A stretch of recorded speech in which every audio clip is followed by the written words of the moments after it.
Important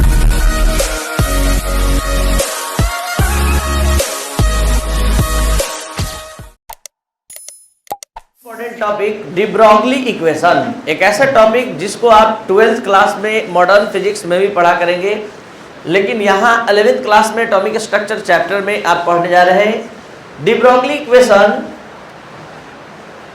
एक ऐसा topic है जो डुअल नेचर ऑफ मैटर को एक्सप्लेन करता है। ये डुअल नेचर क्या होता है, मतलब एक ही सब्सटेंस पार्टिकल नेचर भी रखेगा और वेव नेचर भी रखेगा। मतलब आज के बाद आप सभी स्टूडेंट इलेक्ट्रॉन को पार्टिकल तो समझेंगे ही, पार्टिकल के साथ साथ इलेक्ट्रॉन का वेव नेचर भी एक्सप्लेन कर पाएंगे, यानी इलेक्ट्रॉन पार्टिकल के साथ साथ वेव नेचर को भी एक्सप्लेन करता है। तो सबसे पहले इस टॉपिक को समझने से पहले, स्टार्ट करने से पहले आपको डुअल नेचर, पार्टिकल नेचर और वेव नेचर के बारे में समझना हो।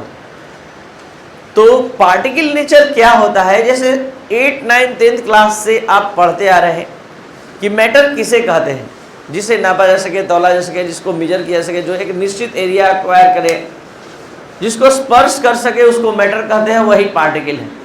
तो पार्टिकल नेचर आप आसानी से डिफाइन कर सकते हैं। समझना है वेव नेचर कि वेव नेचर किसे कहते हैं। तो वेव नेचर के लिए आप सभी स्टूडेंट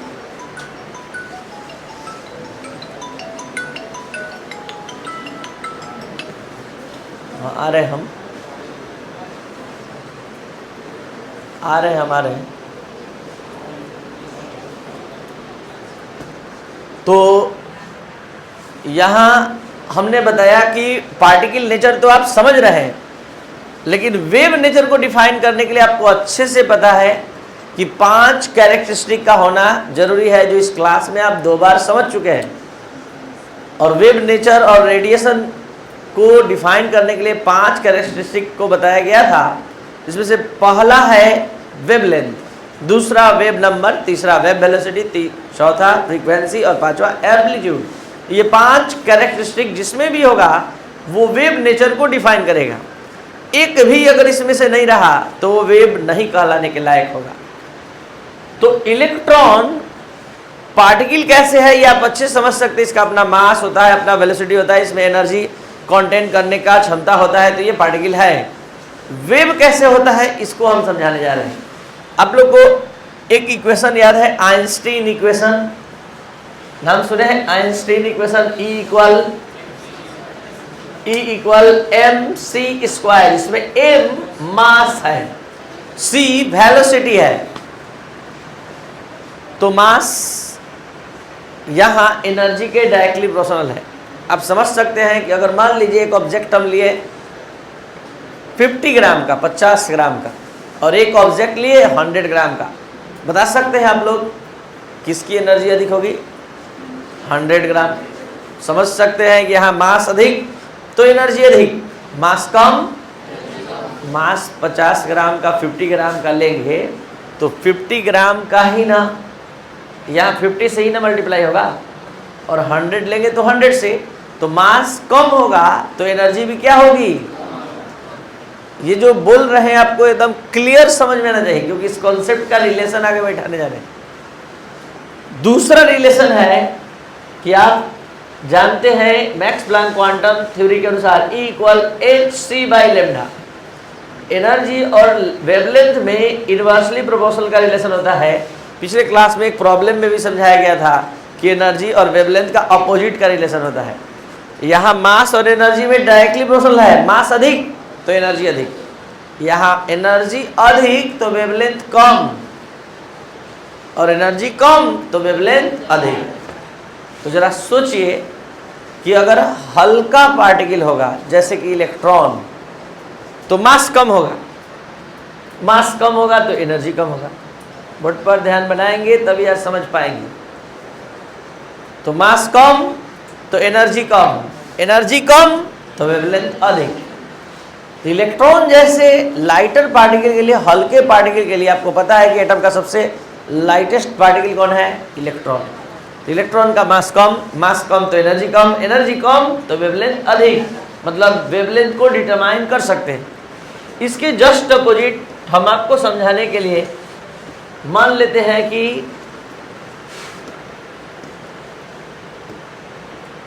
ये एक बॉल है और इस बॉल का अपना वेट 500 ग्राम का है। क्या ये बॉल भी डुअल नेचर दिखाएगा, मतलब पार्टिकल नेचर और वेव नेचर दोनों रखेगा? तो जरा समझिए, इस बॉल का मास अपना है 500 ग्राम, तो मास अधिक है। मास अधिक है तो एनर्जी अधिक होगा, एनर्जी अधिक है तो वेवलेंथ कम हो जाएगा। इतना कम हो जाएगा कि दुनिया के किसी इंस्ट्रूमेंट से उस वेवलेंथ को नहीं मेजर कर सकते। जब ये फास्ट मूविंग स्टेट में होगा तो आप इसके पार्टिकल कैरेक्टर को ही एक्सप्लेन कर सकते हैं, वेव कैरेक्टर को नहीं, क्योंकि मास अधिक है तो एनर्जी अधिक तो वेवलेंथ कम, तो इसका वेव कैरेक्टर समाप्त। ये केवल पार्टिकल कैरेक्टर दिखा सकते हैं। तो हम ये समझाना चाहते हैं कि आप पढ़ने जा रहे हैं डी ब्रॉगली इक्वेशन, जिसमें एक वर्ड आ रहा है डुअल नेचर। डुअल नेचर का मतलब है particle nature as well as wave nature, particle character as well as wave character, particle character के साथ साथ वेव कैरेक्टर डिफाइन करना। तो ये डुअल नेचर सिर्फ लाइटेस्ट पार्टिकल, लाइटर पार्टिकल के लिए, हल्के पार्टिकल के लिए लागू होता है, हैवी पार्टिकल के लिए नहीं। क्यों नहीं लागू होता ये बात समझ लेना, और जैसे ही समझ लिए तो इसका कॉन्सेप्ट आपको समझ में आने लगेगा। तो अगर पार्टिकल हल्का होगा जैसे कि इलेक्ट्रॉन, तो मास कम तो एनर्जी कम तो वेवलेंथ कंसीडरेबल मतलब मेजरेबल, उसको आप माप सकते हैं। लेकिन अगर एनर्जी मास अधिक होगा तो एनर्जी अधिक होगी तो वेवलेंथ। तो शुरू हो रहा है आपका टॉपिक डी ब्रॉगली इक्वेशन। तो यहाँ से आपका नॉलेज इतना बढ़ चुका है कि इलेक्ट्रॉन एक पार्टिकल नहीं रहा, पार्टिकल के साथ साथ वेव हो गया, वेव नेचर रखने वाला हो गया। तो अब मत सोचिएगा कि इलेक्ट्रॉन ऐसे मूव करता है, इलेक्ट्रॉन अब ऐसे मूव करेगा, जस्ट लाइक वेव। आवाज से आपका नॉलेज इंप्रूव हो गया कि आप जान गए कि इलेक्ट्रॉन वेव लाइक मोशन करता है। तो इस तरह से ये ऑर्बिट में मूव करता है। और अब डी ब्रॉगली इक्वेशन का मेन स्टेटमेंट सुन लीजिए। According to de Broglie, all substance in fast moving state has dual character. जो भी सब्सटेंस फास्ट मूविंग स्टेट में होता है वो डुअल कैरेक्टर रखता है। Dual character means particle character as well as wave character, but in the case of lighter particle only particle character is considered, in the case of lighter particle character as well as wave character is considerable। मतलब अगर particle हल्का हो तो आप उसके particle nature और wave nature दोनों को डिफाइन कर सकते हैं। But in the case of heavier particle only particle character is considerable because it's wavelength is very short. अगर पार्टिकल हैवी होगा तो उसके केवल पार्टिकल कैरेक्टर को एक्सप्लेन कर सकते हैं, वेव कैरेक्टर को नहीं, क्योंकि उसका मास अधिक होने से एनर्जी अधिक होगा तो वेवलेंथ कम हो जाएगा, जो मेजरेबल नहीं होगा, मेजर आप नहीं कर सकते। मेन स्टेटमेंट अब स्टार्ट होने जा रहा है डी ब्रॉगली का, और मेन स्टेटमेंट कहता है किसी भी फास्ट मूविंग पार्टिकल का जो वेवलेंथ होता है, ये वेवलेंथ उसके मोमेंटम के इनवर्सली प्रोपोर्शनल होता है, proportional to 1/p, inversely proportional to p बोलेंगे। आगे बढ़ने से पहले इसका एक एक लाइन जो आपने लिखा है अब आप समझने का कैपेसिटी रखते हैं, देख लिया जाए। De Broglie equation given by de Broglie in 1934, ये डी ब्रॉगली के द्वारा 1934 में दिया गया। एक एक लाइन, एक एक वर्ड अच्छे से देख लीजिए।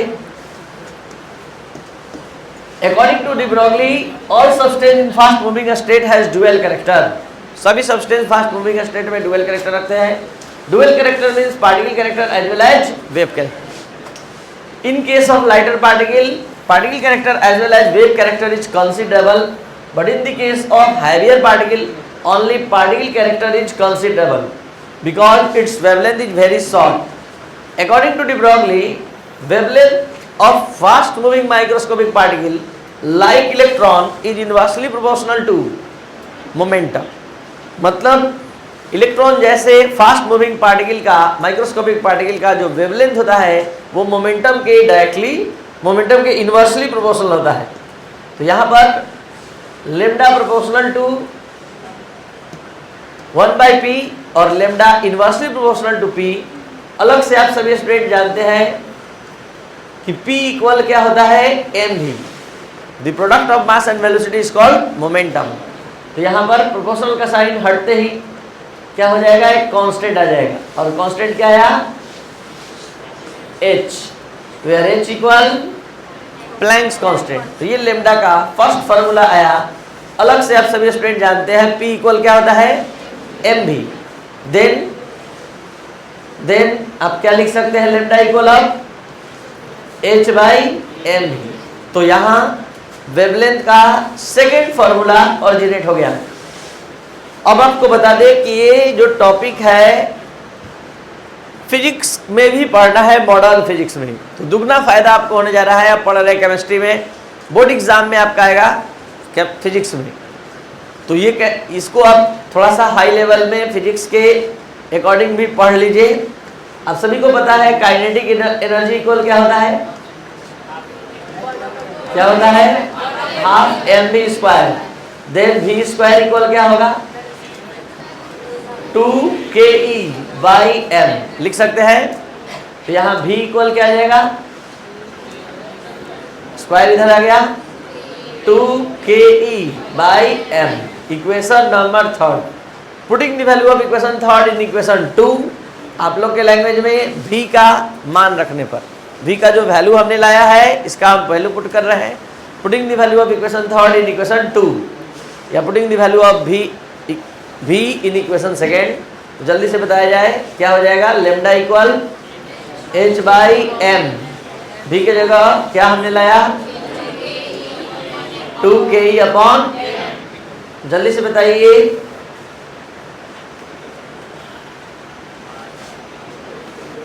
2√2। 2 को रूट में ले जाना चाहते हैं, कितना बढ़ जाएगा, रूट में ले जाना चाहते हैं इस 2 को, कितना बढ़ जाएगा, 2 बार। और फिर से इसको बाहर निकालेंगे, आ जाएगा एकदम वैसे ही समझते हुए। हम इस m को इस रूट में ले जाना चाहते हैं, रूट के अंदर, तो कितने बार ले जाएंगे, 2 बार। तो यहाँ पर लेमडा इक्वल हो गया h/√2ke/m। कट गया एक, फाइनल लेमडा का एक नया फॉर्मूला मिल गया,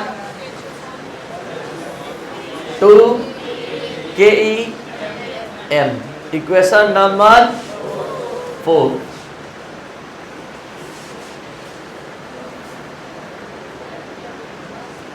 और अब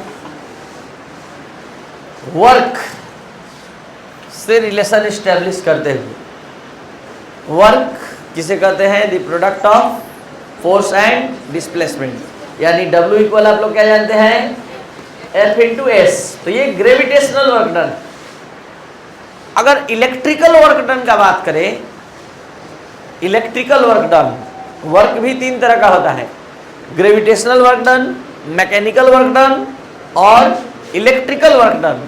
तो हम इलेक्ट्रिकल वर्क डन का charge into potential, W equal VQ आप लोग को याद होगा, ऐसे चार्ज और पोटेंशियल के प्रोडक्ट को क्या कहते हैं, वर्क डन। और वर्क और एनर्जी में क्या रिलेशन है, जितना आप वर्क करते हैं उतना ही एनर्जी लॉस होता है। तो W इक्वल क्या होता है, E, और दोनों का यूनिट भी आप जानते हैं क्या होता है, जूल। तो यहाँ पर जो चीज़ हमने बतलाया जरा ध्यान से समझिए। सबसे पहले हमने बताया कि वर्क 3 तरह का होता है, mechanical work done, electrical work done और ग्रेविटेशनल वर्क डन। यहाँ पर हम किस वर्क डन का बात करने जा रहे हैं, इलेक्ट्रिकल वर्क डन। और इलेक्ट्रिकल वर्क डन चार्ज और पोटेंशियल के प्रोडक्ट से निकाला जाता है। चार्ज यहाँ Q है और पोटेंशियल V है, लेकिन इस चैप्टर में चार्ज को हम यूनिट चार्ज के रूप में लेके चल रहे हैं और पोटेंशियल को V से। तो ये हो गया वर्क। अब इस वर्क को हम एनर्जी के इक्वल लेके चलेंगे, और यहाँ जिस एनर्जी का बात हो रहा है वो काइनेटिक एनर्जी बात हो रहा है। तो काइनेटिक एनर्जी का कैलकुलेशन हम इलेक्ट्रिकल वर्क डन से ले आए। काइनेटिक एनर्जी इक्वल वर्क और work equal E into V. तो बताइए अगर इसके वैल्यू को अगर यहाँ रख दे तो लेमडा का एक और नया इक्वेशन मिल गया, 2ke सॉरी क्या हो जाएगा 2ev_m। ये लेमडा का एक और फार्मूला जिसमें चार्ज और पोटेंशियल का यूज हुआ है। अब जरा शुरू से अंत तक इस कैलकुलेशन को देख लिया जाए। देखिए देखा जाए, पहले हमने सबसे फर्स्ट स्टेटमेंट क्या बोला, according to de Broglie the wavelength of fast moving particle is inversely proportional to momentum. Proportional हटते ही कांस्टेंट आ गया एच, पी इक्वल आप जानते हैं mv, तो यहाँ पर mv पुटअप हो गया p के जगह पर। ये इक्वेशन नंबर 1 और 2 यहीं तक आपका केमिस्ट्री में पढ़ना था। अलग से यहाँ कैलकुलेशन हम लाए फिजिक्स से, kinetic energy equal half mv square, then v square equal 2ke/m, तो v इक्वल हो गया, ये स्क्वायर रूट इधर आ गया 2ke/m। अब यहाँ पर इस v के वैल्यू को हमने इक्वेशन नंबर 2 में पुटअप कर दिया और पुटअप करने पर ये आपका फाइनल इक्वेशन है, ठीक है। और उसके बाद फाइनल इक्वेशन आने के बाद अब हम वर्क का कैलकुलेशन किए और वो भी इलेक्ट्रिकल वर्क डन।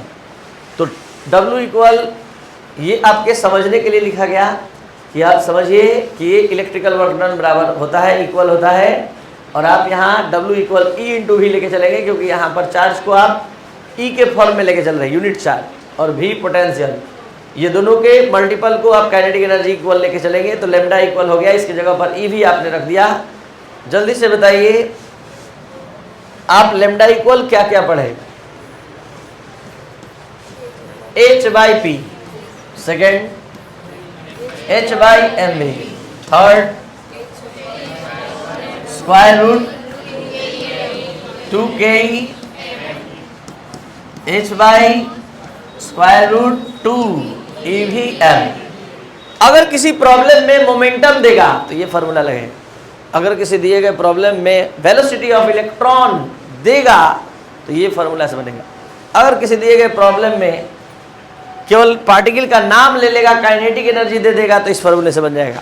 अगर किसी दिए गए प्रॉब्लम में केवल पोटेंशियल दे देगा, पोटेंशियल का वैल्यू दे देगा तो इस फॉर्मूले से बना लेंगे। 4 तरह का प्रॉब्लम आप बनाने का कैपेसिटी रखते हैं।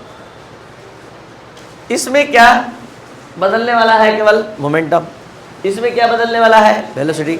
नाम ले लिया इलेक्ट्रॉन, तो मास किसका लिखिएगा, इलेक्ट्रॉन का, तो पार्टिकल का नाम लेते ही एम पता चल जाएगा। यहाँ पर काइनेटिक एनर्जी केवल चाहिए और एम पार्टिकल का मास है, और ई तो यूनिट चार्ज है 1.6 × 10⁻⁻19, तो ई का वैल्यू हमको नहीं चाहिए, और एम मास है और वी आपका पोटेंशियल।